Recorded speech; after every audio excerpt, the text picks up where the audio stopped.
everybody, back again, and today we're working on the treadle hammer one more time. Today we're focusing on the pedal or the treadle. So in the last video we did the box and the supports to keep it from moving around. Today we're going to take the treadle itself off and we're going to make some modifications to try and make it to where it doesn't want to move around so much, where it's kind of a gated pathway up and down. And we're going to make some just ornations to this to make this a little prettier and a little more functional for us. First off, let's go ahead and untie the wire that we have on here to get the pedal free, and then we can start to look at things and see how we need to modify some stuff.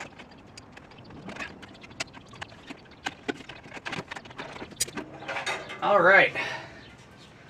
So now that we got the pedal off, you can see we just had these two railroad spikes kind of sitting up against here to keep the pedal from sliding out of place.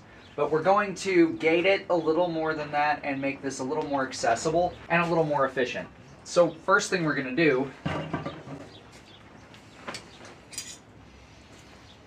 is we're going to forge a bracket. We're going to bend these out and drift these open more to create holes that a rod can go through.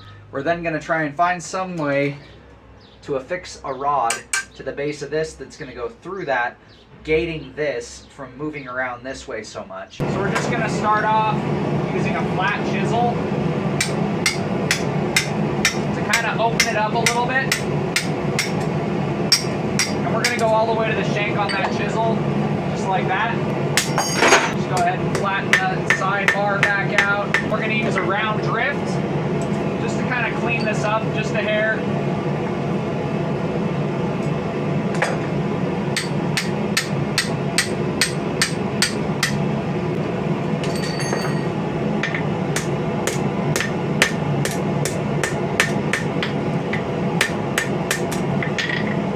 Give us the circular opening we need to fit the bar inside for the guide. So now we're going to do the same thing on the other side.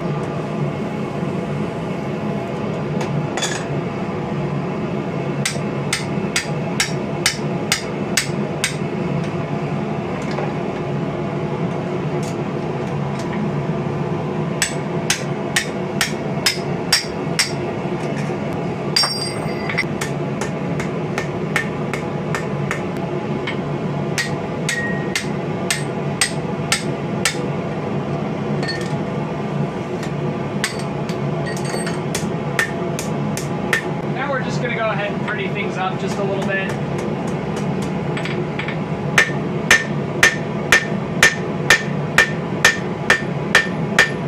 Same thing we did on the other side, just kind of flare that out a little bit. Like that. Now I'm just going to gently curve this flare that I have away from where that hole's going to sit. Same direction for this curl here.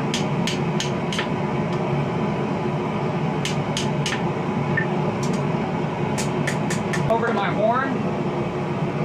And right where these end, I'm going to kind of snug them up a little bit. Just kind of give it a general taper. So same thing on this one. We're just going to get that nice taper going. Now I'm going to go ahead and just behind where my screw holes are going to be, I'm going to give it a nice tight 45. Same thing on this one, right behind the screw hole.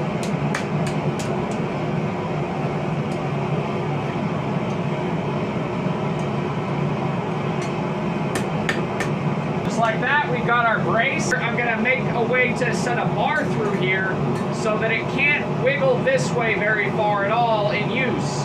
So I'm going to let this cool down for a bit. So now we're just going to shorten the pedal and start kind of redesigning the pedal a little bit before we make the section that's going to hold it in place. Just because we want, when we're doing this, we want this to look good just like the rest of the machine does.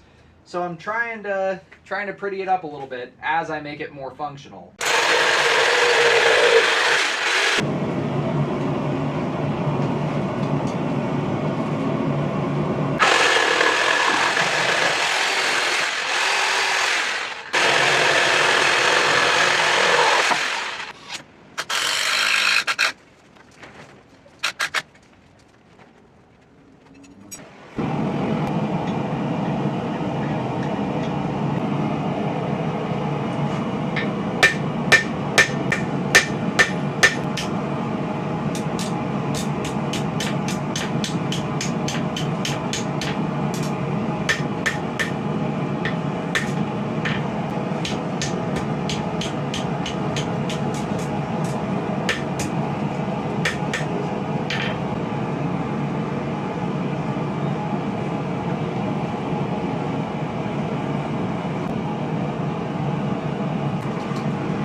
have our vastly improved pedal design. The pedal is much lighter to the point where it's not pulling the spring down anymore.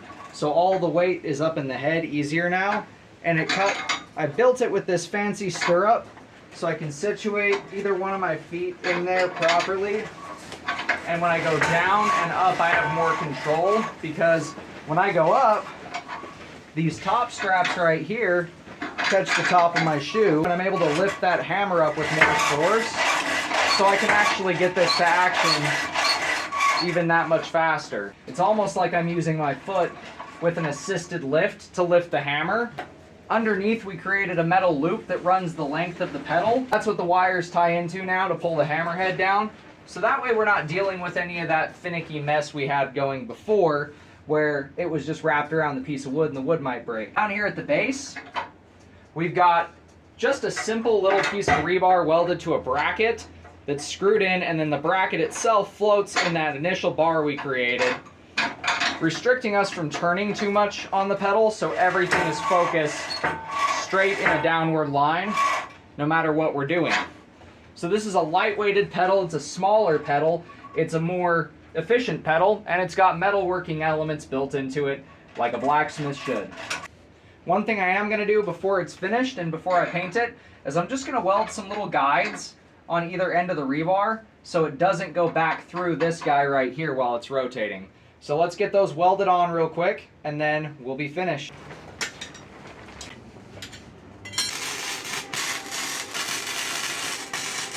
Now we can take the safety off and we can see that those gaiters are going to keep it from coming out, keep the pedal from coming out either side, but at the same time they're not going to interfere with the motion of it, so it can't come out side to side anymore. It's not going to be able to slide out of those guides, so it does give me a little bit of play, but at the same time it's locked in place where I can go at that all day and it's not going to go out of alignment. So we've solved all of the major issues I had with my pedal from before, and I think that this is going to make a very big difference here in the future as to how this performs. So I'm just going to go ahead, paint it, and then I'll see you guys tomorrow when the paint is dry.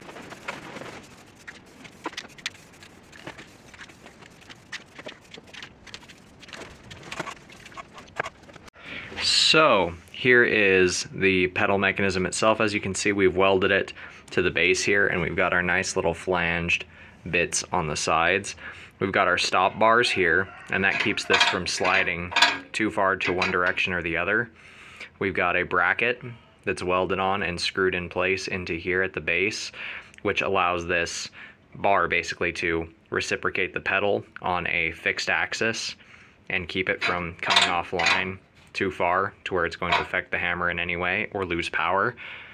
Then up here we've got a bracket, and basically our foot fits right up onto this, and this is a lift. So if I lift up my foot, I'm actually lifting the hammer, which speeds up the process of getting the hammer back up.